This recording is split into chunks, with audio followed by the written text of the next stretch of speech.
Okay, you've heard the number a million times, 1.5 degrees Celsius. It's everywhere. It's the big, scary red line for climate change, the target we absolutely have to hit. But what does it even mean?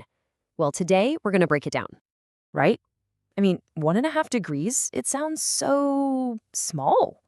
So, what is the big deal? Why is this tiny sounding number being treated like a five-alarm fire for the entire planet? And this, right here, gets to the heart of it for so many of us. It's a totally fair question. If you crank your heat up by 1.5 degrees, you barely even notice. So why is it a completely different, world-altering story for the planet? Well, the key thing to understand is the massive difference in what we're actually measuring. The temperature in your living room is one thing, but the average temperature of an entire planet, that's a whole other ballgame. So, when you hear scientists talk about a 1.5-degree increase, this is what they mean. It's not just the air in one spot, it's the combined temperature of all the air and all the ocean surfaces averaged out over the whole globe for decades. It represents a truly colossal amount of extra heat energy being pumped into our entire system. It's not a local weather report, it's a planetary fever. And here's the kicker. That extra heat isn't spread out evenly, like butter on toast. Not at all.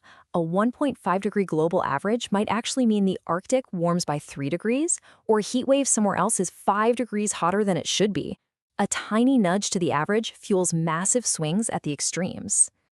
To really get a grip on why this matters so much, we have to compare.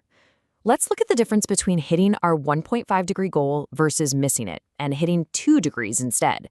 That extra half a degree sounds insignificant, right? But the impacts, they're not just a little bit worse, they're exponentially worse. Just look at this jump. At 1.5 degrees, we're already looking at losing about 6% of the world's insects. Bad. But at 2 degrees, that loss triples to 18%. That's a catastrophic blow to the very foundation of our ecosystems.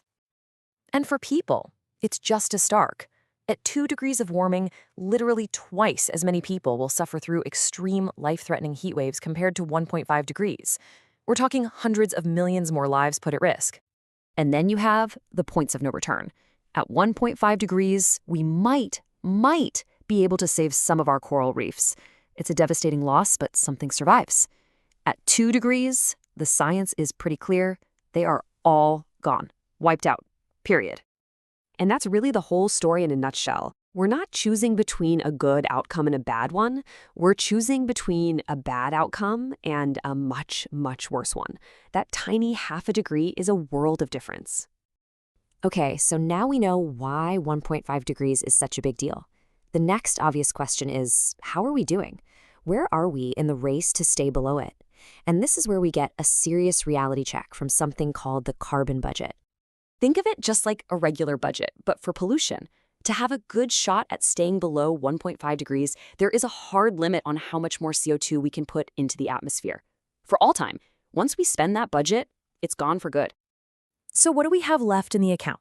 According to the latest Global Carbon Budget Report, this is it, about 170 billion tons of CO2. Now that sounds like a ridiculously huge number, right?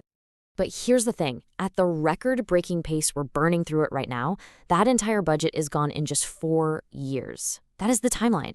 That is how urgent the need to cut emissions really is. So the situation is clearly urgent, but this is where the story takes a really concerning twist. What if, after all this frantic effort to aim for 1.5 degrees, the science is now telling us that even that might not be safe enough? This is a quote from a major recent study.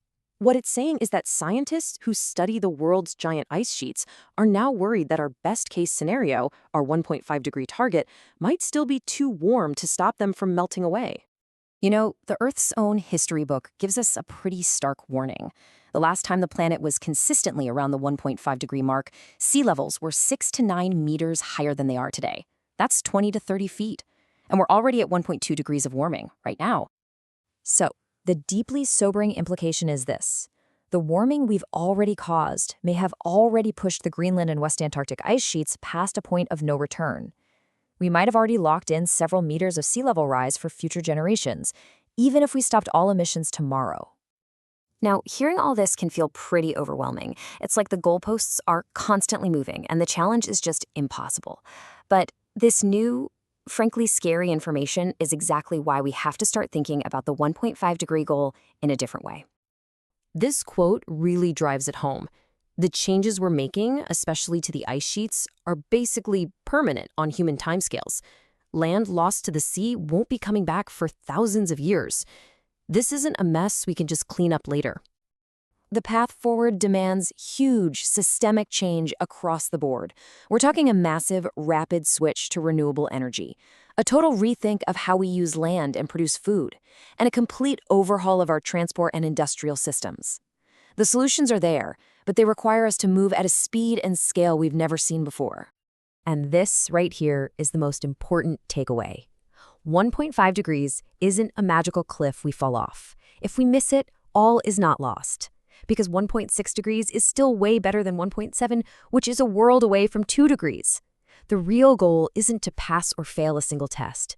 The goal is to limit every single fraction of a degree of warming that we possibly can. So that's the real question we're facing. It's not about one magic number. It's about a constant fight for every tenth of a degree.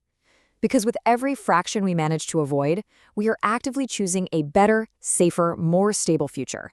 Thanks for digging into this with us.